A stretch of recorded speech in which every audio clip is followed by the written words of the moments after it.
through our faith we reach a celestial.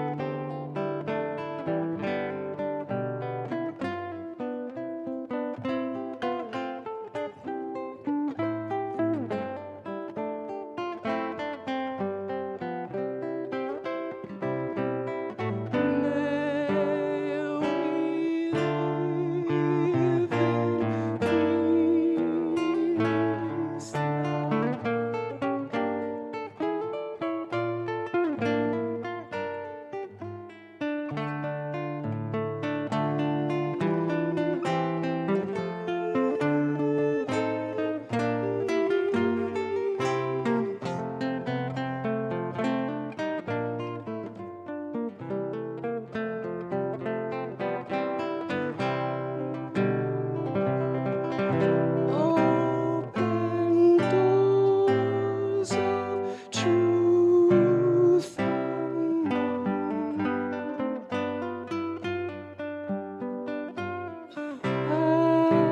as thy love will guide us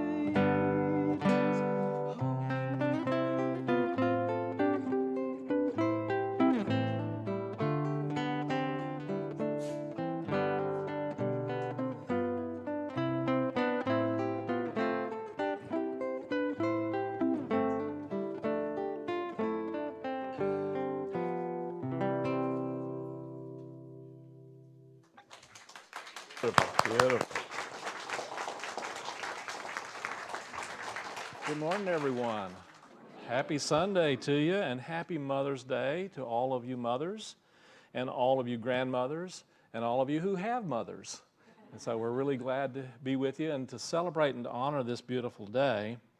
And to start off with, I think it's important to kind of understand some definitions of different things that I think relate to motherhood in a lot of different ways. And I came across these definitions, and they're different understandings than I had before, and so it was really illuminating for me. The word abdicate, do you know what the definition of the word abdicate is? It's basically to give up all hope of ever having a flat stomach. And then there's adult. It's a person who has stopped growing at both ends and is now growing in the middle. And I love this one, antique. An item your grandparents bought, your parents got rid of, and you're buying again. Avoidable. This is a good one. What a bullfighter tries to do. Avoid a bull. That sounds like a lot of, never mind. And then there's one that I unfortunately resemble. It's called balderdash, a rapidly receding hairline. And a bathroom is a room used by the entire family and believed by all to be self-cleaning, except for mom. And then there's coffee, a person who is coughed upon. Derange. You get ready for it? Where did Buffalo roam? Yeah. Eyedropper, a very clumsy ophthalmologist. Oh. Ba-dum-bum. Experience is the name that men give their mistakes. And then there's feedback. It's the inevitable result when the baby doesn't appreciate the strained carrots. Ba-dum-bum, right? Well, today we're going to talk about and celebrate the idea, the understanding, the experience, and the energy and the principle of motherhood. What that says not only in our earthly terms and our human moms, but also from a spiritual and divine perspective. But one of the things I came across was a quote from Irma Bombach, and just a little information for all of you who may not remember this or be aware that when your mom asks you if you'd like a little piece of advice, that's actually not, it's a rhetorical question. And I suggest when you get an opportunity to hear your mother's advice, both your earthly mother and your spiritual mother, it's always a good idea to listen and pay attention, and usually it's a good idea to follow it.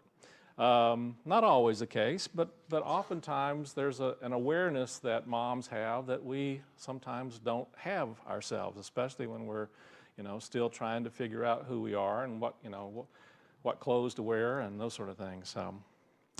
But I was thinking about this idea of motherhood, and I have a wonderful mom. I'm very blessed in that way, and I know that there's kind of an archetypal idea or image that we have of motherhood. And that archetypal idea and image is one that is really a part of all of us, and it's within every one of us on some level.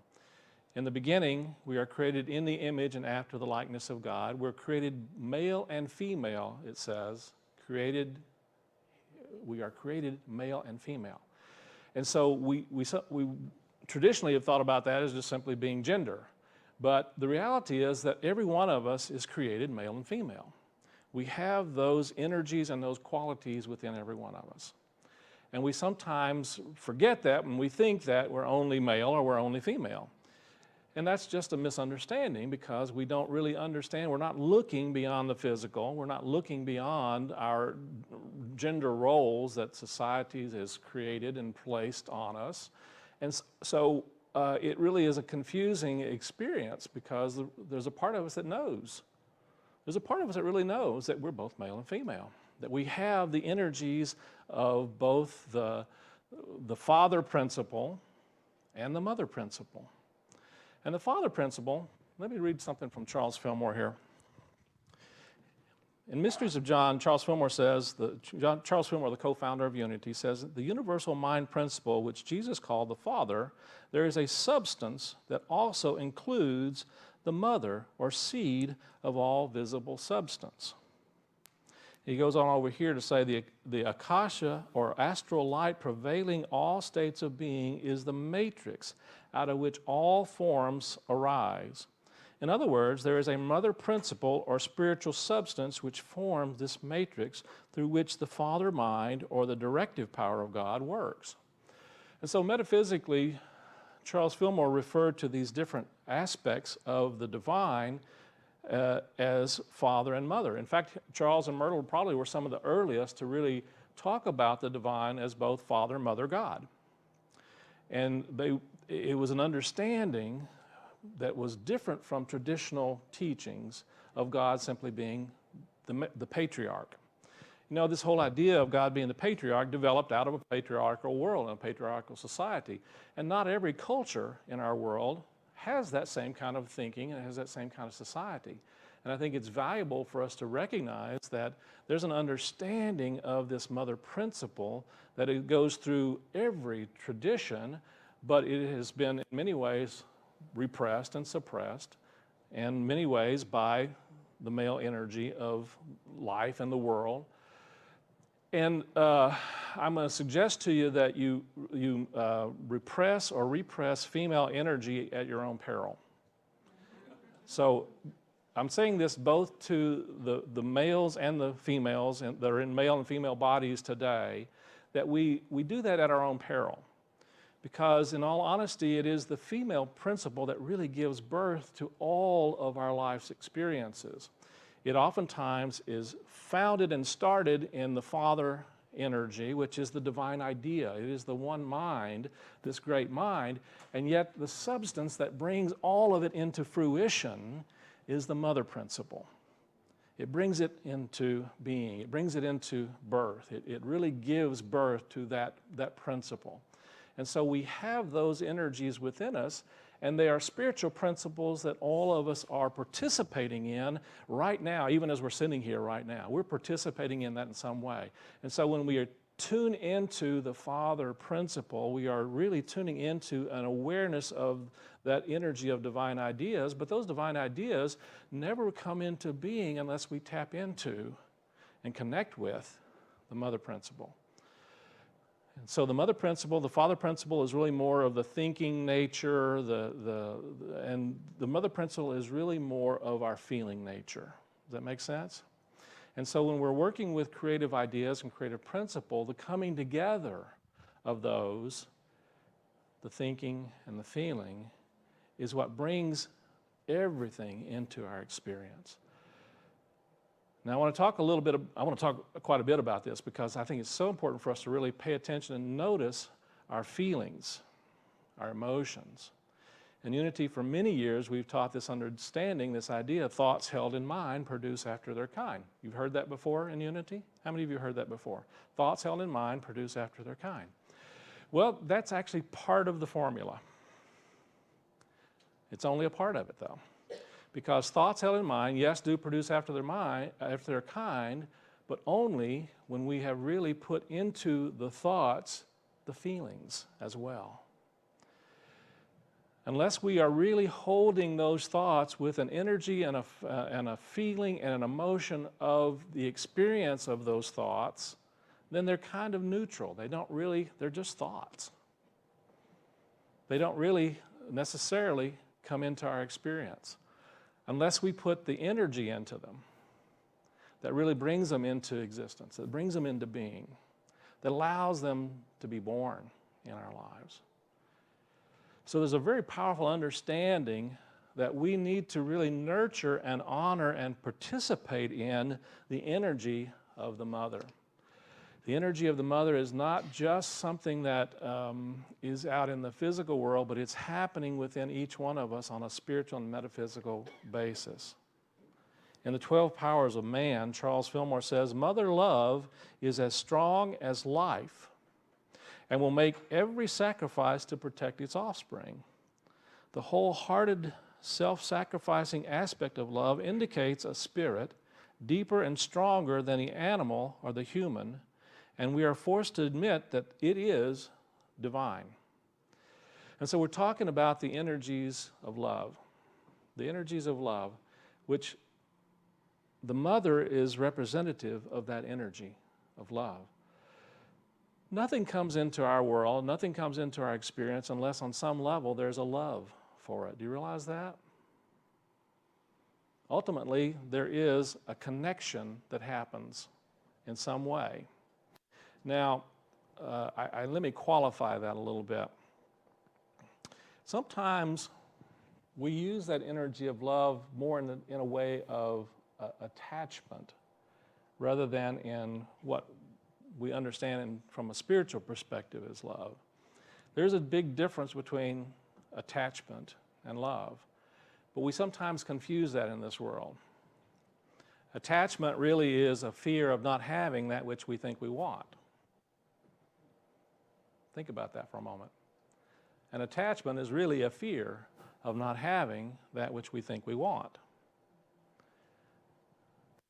Whereas on the other hand, love is an energy that is always connected to that which we want and is drawing it to us consistently, continually. We're participating in that when we are attracting. It is the attracting energy and power of the universe. I'm convinced that the planets are being held in their orbit by love. We call it gravity sometimes, and gravity may be an expression in one of the ways that love can express, but I really sense and think that ultimately all of the things that we are connected to are connected to us through the energy of love. And when we don't have that energy, then they're no longer connected to us. Well, the truth of the matter is, there's no way to be unconnected from them. There's no way to be unconnected from all that is, because it is the energy that binds all of life, all of our physical experiences, all of our world, all of our emotional experiences, and we are participating in it, whether consciously or unconsciously.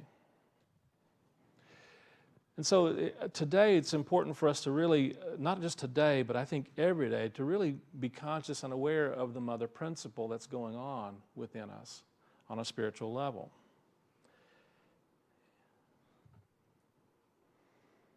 In a book called You Can Be Healed, another wonderful Unity book by Clara Palmer, It says it was the arms of Jesus enfolding little children as he blessed them that revealed the incomparable mothering love of our Father and Mother. And so when we think about the mother, we tend to think about the mother in those terms of love. Now, let's be honest and be clear that we know that not every mother has really grown and developed in that way. They themselves, for some reason or other, perhaps did not experience the kind of love that we oftentimes idyllically talk about in terms of love. That's true, isn't it? And I think it's honest to talk about that. That's true of fathers, of course, also. Oftentimes the fathers don't really develop their fatherhood in the ideal. We're all living these life experiences and trying to learn from these experiences, and we're growing through them. We are spiritual beings having a human experience. And sometimes living those human experiences doesn't necessarily reflect the reality or the truth of our wholeness, does it? And so part of our spiritual work is to learn how to not only see beyond the appearances, but to look beyond the appearances in our own earthly mothers, as well as within our own selves. One of the things that we have a tendency to do is we take on qualities and characteristics from our mother that we sometimes love and sometimes don't love. Anybody know what I'm talking about? You ever say to yourself, when I grow up, I'll never say that, and it's amazing the words that come out of your mouth and sound just like mom? Of course, we all do that. We all do tend to replicate some of those things. And so part of our unfolding in our spiritual awareness is to recognize when we're coming from the voice of mom in a way that is not necessarily reflecting that true nature of divine love, and also recognizing when we're coming from the place of fear. Of Course in Miracles tells us that there really are two energies, two emotions that we're all dealing with at any given point in time, love or fear. And we know that that's true for ourselves, and we know that's true for our earthly moms. And so part of our work is to recognize that when our earthly moms didn't come from a place of love, it's because they had some fear that they were expressing and experiencing and dealing with. And so part of our healing of our own nature today is to be willing to move back into that energy of love for ourselves and honor and recognize that, in all honesty, our moms are doing the best they know how. And so one of the things that we're going to be talking about starting next week, we're going to be talking about a powerful and wonderful healing process. We're going to start a series and really work with this process called Ho'oponopono. Some of you are familiar. How many of you are familiar with the idea of the teachings of Ho'oponopono? It is probably one of the most simple and yet one of the most profound healing processes. And it is a powerful process for healing our connections and our energies with our relationships with our moms, with our dads, with our family, with our ancestors, with our progeny for that matter. And so when we think about the idea of our moms, it's important for us to recognize that we want to be coming from a place that is really transforming, transmuting, you might say, any energies that we had of mom that are not really reflecting the possibilities that are there for us and with our parents.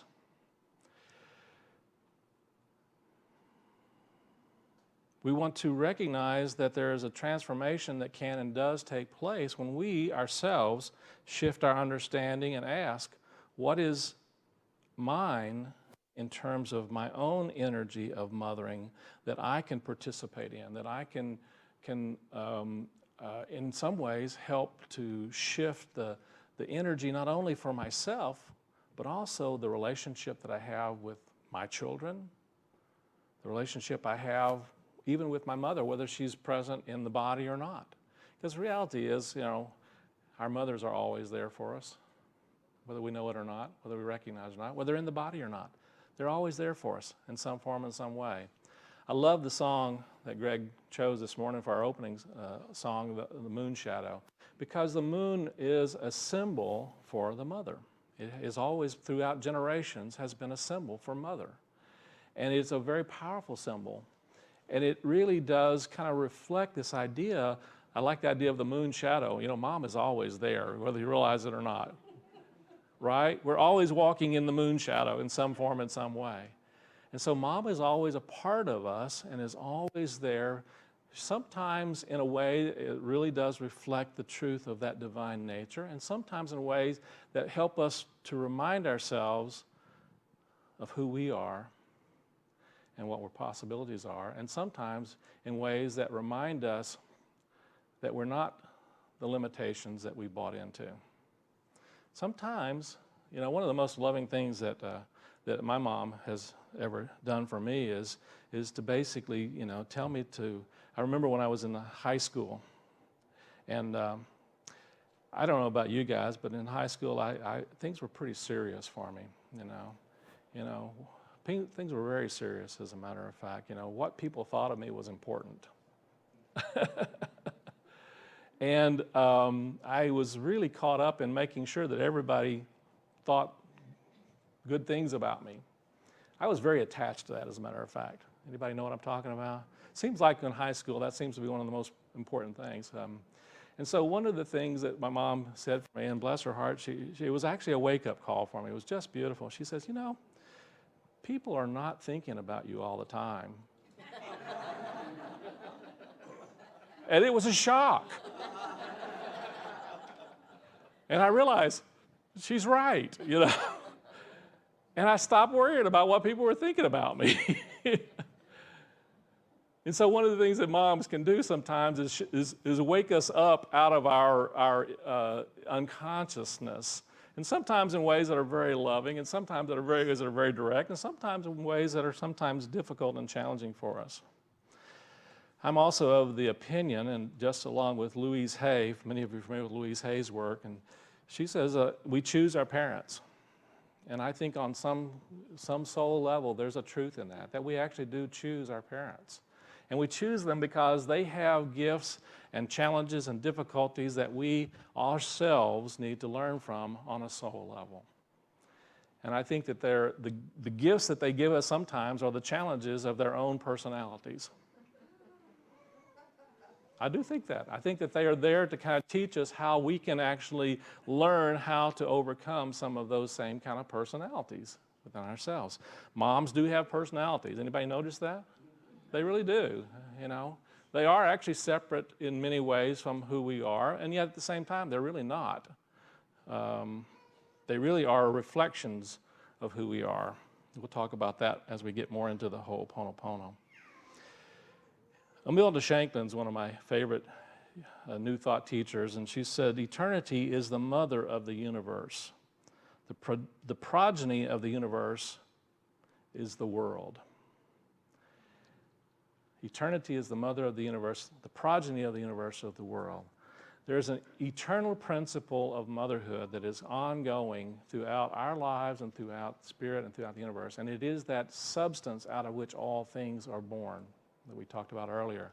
And the world, the things that we're seeing and experiencing out here, those are the children of that divine Father, Mother.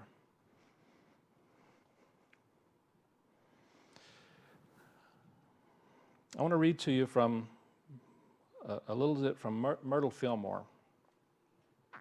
Myrtle Fillmore, for those who are not familiar, Myrtle Fillmore is the co-founder of Unity. Charles and Myrtle were a husband and wife who founded this wonderful school of thought, this wonderful way of thinking.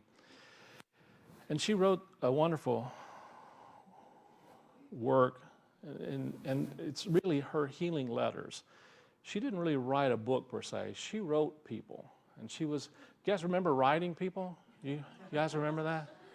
I remember writing to my grandmother a lot, and it was a challenge for me. I was not really that great at writing, and I remember writing to my grandmother, and she wrote me the most wonderful letters. And I remember the letters that I would receive from my grandmother, and just the encouragement and the blessings that I received from those. And it was always exciting to get a letter from grandmother. When I think about that, when I think about Myrtle Fillmore, that she really has been called many times the Mother of Unity. Let me read this. She said, "But dear, I feel you are crowning me with an honor that belongs to the Holy Spirit, which is omnipresent, which expresses in the loving desire of the hearts of all those who are endeavoring to manifest the mother side of God. You call me the Mother of Unity. Well, now, I know of nothing that would give me greater joy than to feel that God would work so perfectly through me as to bring forth a great ministry and a place of peace and goodwill and health such as this Unity School.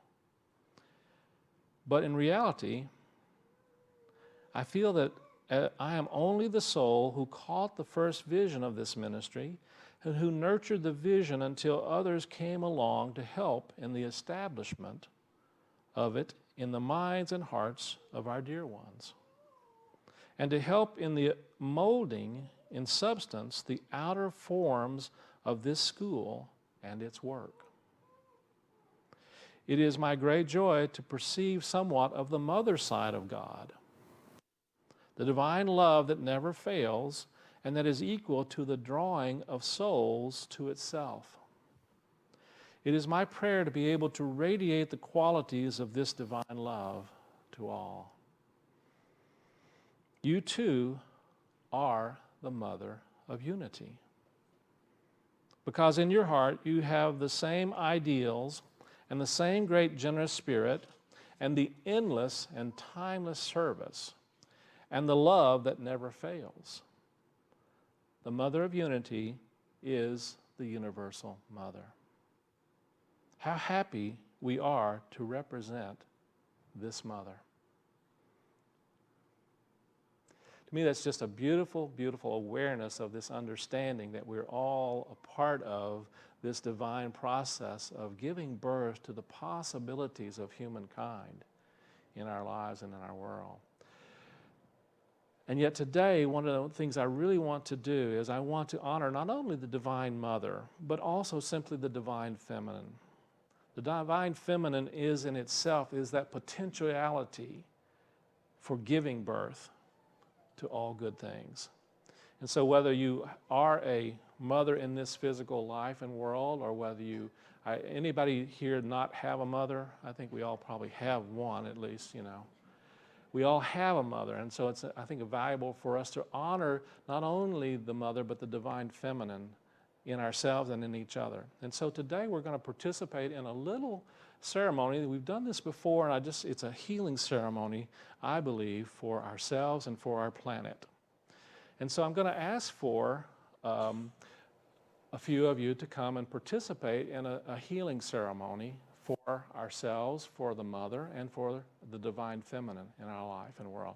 And so I'd like to ask for 7 gentlemen, if you would, to come up and do a short paragraph reading. It's pretty easy for reading, and so if you would be willing to participate in a healing ceremony with the divine feminine, would you please, I need 7 of you, and so would you, I think we'll probably be able to get 7 folks to come forward.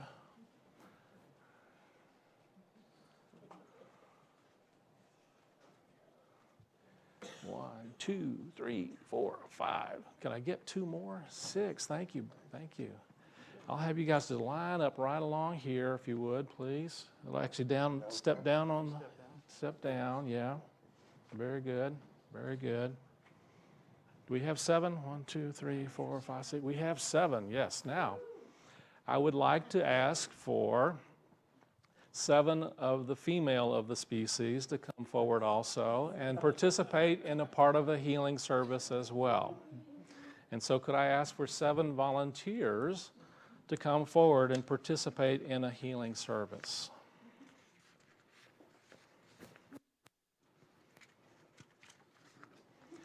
And what I'll ask you to do is male, female, male, female, male, female. If you'll line up this way.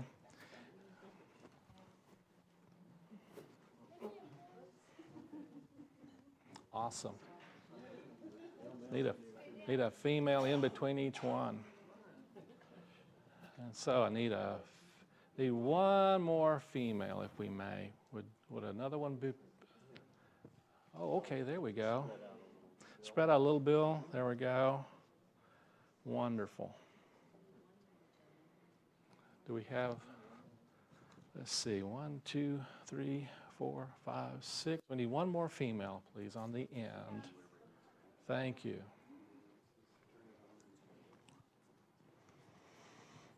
Awesome. Now, I'm going to give you, gentlemen, I'm going to give you a sheet, and if you will, just hold it until I ask you to give you a little more instruction. Okay, thanks, Mom. Thanks, Mom, I appreciate that. There you are. Sir Steve, there we go. Bill, awesome, okay. So, at this time, I'd like to ask each of you to join in this in your thoughts and your energy and your feeling. And what we are here to do this day is to do a divine healing for the divine feminine within each and every one of us. And to ask that, gentlemen, I will ask that would you be willing to represent and be a proxy for all of the men in our world today? Would you be willing to do that? And would you say, yes, I will? Yes, I will. Thank you. And ladies, would you be willing to be a proxy and a symbol for all of the women in our world today? Would you be willing to do that? Thank you, thank you. Now what I'm going to ask you to do is to face, male, female face each other in a couplet. There we go, there we go.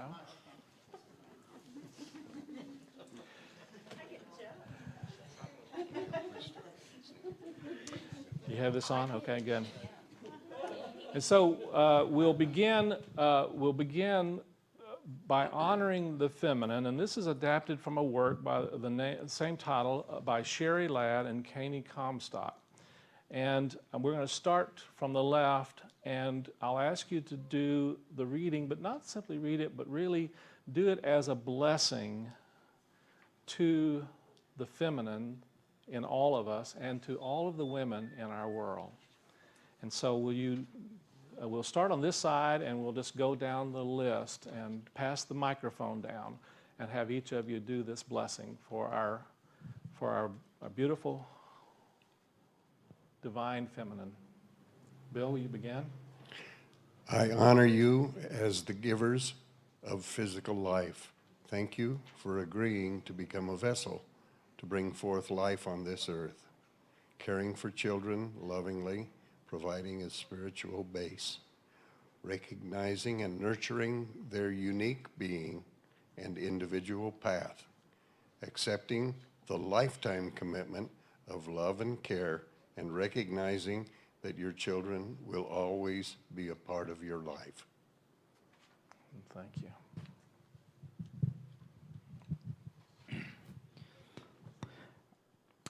I honor you as the caregivers and nurturers. As teacher, nurse, counselors, ministers, you care for the health and well-being of others from the goodness and generosity of your heart. You nurture their growth, their connection to spirit. You support their learning in daily life, and during times of challenge, you have chosen the path of contribution.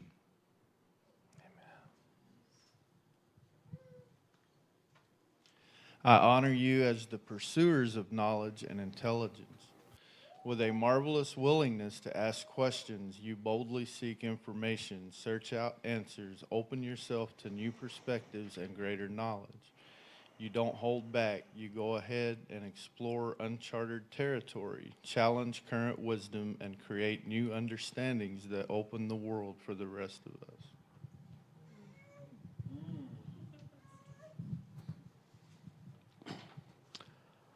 I honor you as the earth mothers. I almost said earth movers. That too. I honor you as the earth mothers, gardeners, and soil caretakers. Honoring the earth that brings forth the abundance and beauty of life around us, the flowers, trees, fruit and veggies is core to your nature. You understand the gift that the earth is and recognize all it brings to our life. You treasure it and watch over it and remind us of its sacredness.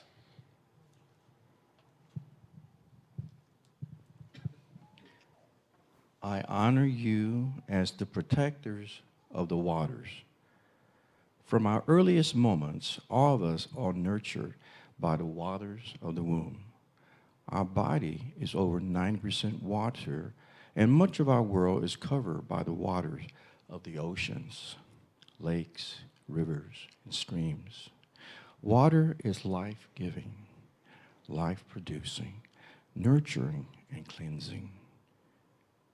You recognize it is as a force of nature that supports us and supports life.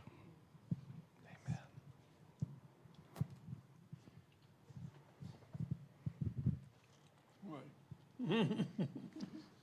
Will you read this? Can you read that? Okay. Can I help you? Mm-hmm. All right. So just simply say, I honor you as the visionaries. Yeah. Yeah.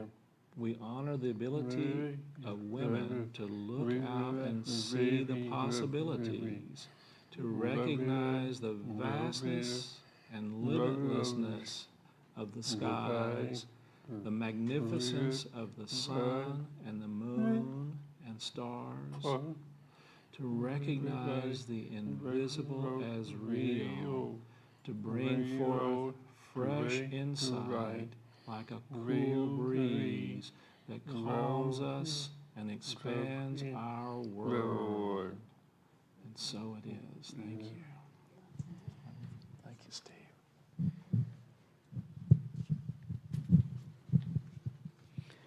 I honor you as the wise, wild women with many years of experience, challenges, and triumphs behind them. They have the courage to trust the voice within and act from this inner wisdom. They listen and perceive. They receive others as they are. They speak their truth. They act from their heart. They let their soul be seen. They dance with exuberance and live to the fullest. And so it is.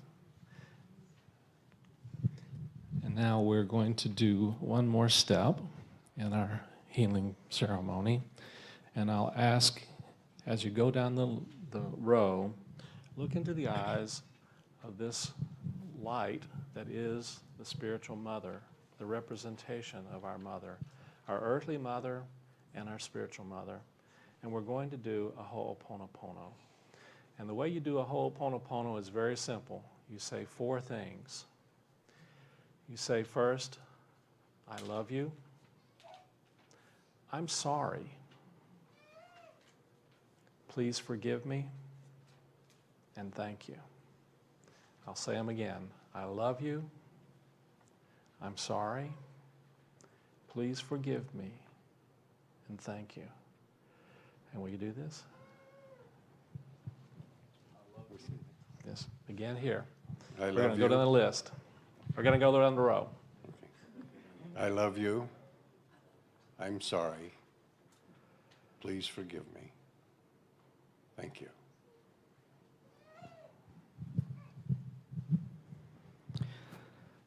I love you. I am sorry. Please forgive me. And Thank you. thank you. Namaste. I love you. I'm sorry. Please forgive me. And thank you.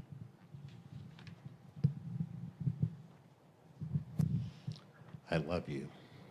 I'm sorry. Please forgive me. Thank you.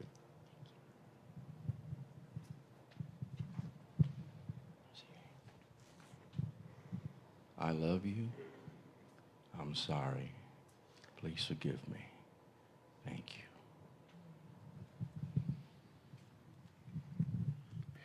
I love you. For me. Please forgive me. over you. Thank you. I love you. I'm sorry. Please forgive me. Thank you. So it is. And if you'll give your partner a hug there and bless them, thank you. Thank you for participating in the healing of our planet.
Breathe in and out. Let your heart be filled with the Spirit of the Divine Mother, allowing that Spirit of the Divine Mother to fill your heart with the nourishing strength of the universe, with the nourishing love of the Spirit of the Mother, of the nurturing presence and power of the heart, and expanding that heart energy, and in your awareness and in your mind's eye, bring into your awareness your earthly mother.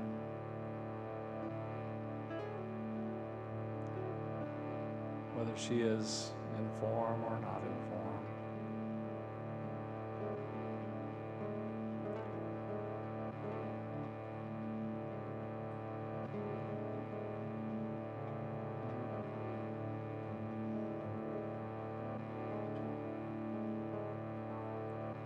And on a spiritual level, look beyond the physical to the heart of this one who brought you into the physical world. And hear her saying, "My child, I love you.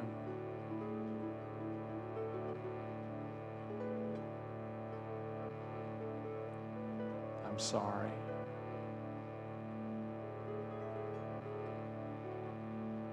Please forgive me.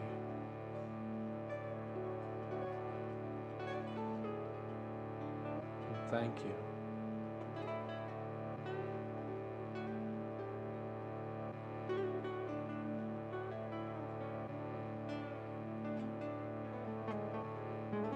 I love you. I'm sorry. Please forgive me. And thank you.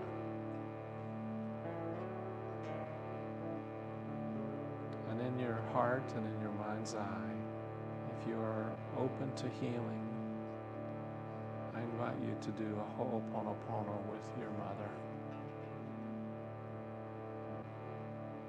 And say to your earthly mother and to the divine mother within her and within yourself, I'm sorry. Please forgive me for anything in my consciousness that created challenge or difficulty or conflict with us.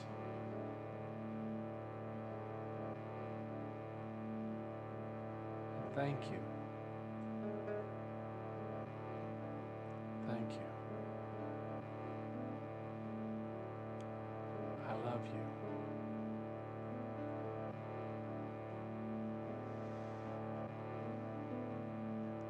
I love you. I'm sorry.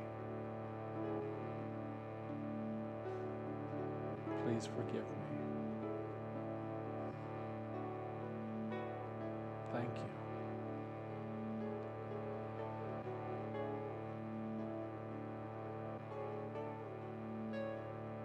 And just be open to the Divine Mother, transmuting whatever is in your subconscious and in your mother's subconscious that might have created a difficulty or challenge. And give thanks for all of the wonderful blessings that have helped you to grow, and have helped you to overcome.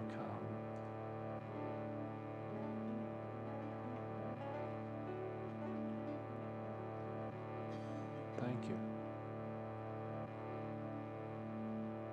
I'm sorry. Please forgive me.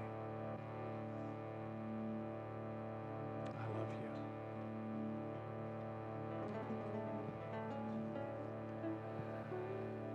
Just breathe into the heart space. Let your awareness then come back into this room, this time and place. Breathe into the heart space again. Let an energy of release and forgiveness come into your awareness. Be open to that healing, transmuting power of spirit. Take another nice deep breath. Let your awareness be in this room, this time and place. And be open to the ongoing healing process.